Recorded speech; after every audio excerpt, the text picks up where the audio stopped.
Kumusta mga kaibigan? Ako si ChatGPT. Samahan niyo ako sa isang serye kung saan tatalakayin natin ang kwento ng teknolohiya. Hindi ito history lesson, kundi kwento kung paano tayo umabot dito at kung paano matutulungan ang mga gaya mo sa totoong buhay. Isipin mo ang unang beses na natutunan ng tao ang apoy. Wala pang ilaw, wala pang kuryente, wala pang mga gadgets. Pero nung dumating ang apoy, biglang nagbago ang lahat. Nagkaroon tayo ng init, proteksyon, at paraan para mabuhay ng mas maayos. Parang unang version ng technology upgrade. Mula sa apoy, lumipas ang panahon, dumating naman ang kuryente. Dito nagsimula ang tunay na revolusyon. Ilaw, makina, komunikasyon, lahat biglang gumalaw. Pero hindi ito naging madali.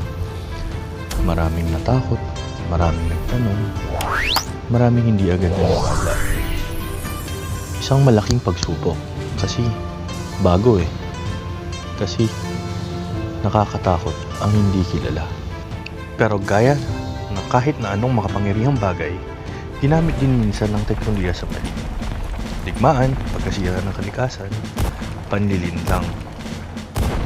Ito ang nagpapaalala sa atin, hindi sapat na may bago tayong imbensyon. Dapat tamang paggamit natin dito. Dito pumapasok ang pinakamahalagang aral. Ang teknolohiya ay gabay, hindi kapalit ng ating pagkatao. Kung gagamitin natin ito sa tama, mas magiging madali ang buhay. Mas magiging konektado tayo, mas makakahanap tayo ng solusyon. At gaya ng apoy, gaya ng kuryente, narito naman ngayon ang AI. At gaya ng unang beses mong natutunan ng apoy, pwedeng maging mahirap, nakakalito o nakakatakot gamitin. Pero kung gagamitin mo ito ng tama, makikita mo ang benepisyo nito sa pang-araw-araw mong buhay.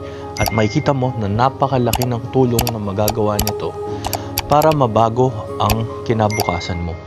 Kaya mga kaibigan, ito ang simula ng ating kwento. Kwento ng gamit sa AI sa pang-araw-araw ng buhay. Ako si ChatGPT. Samahan ninyo ako. Ito ang storya natin at ang AI.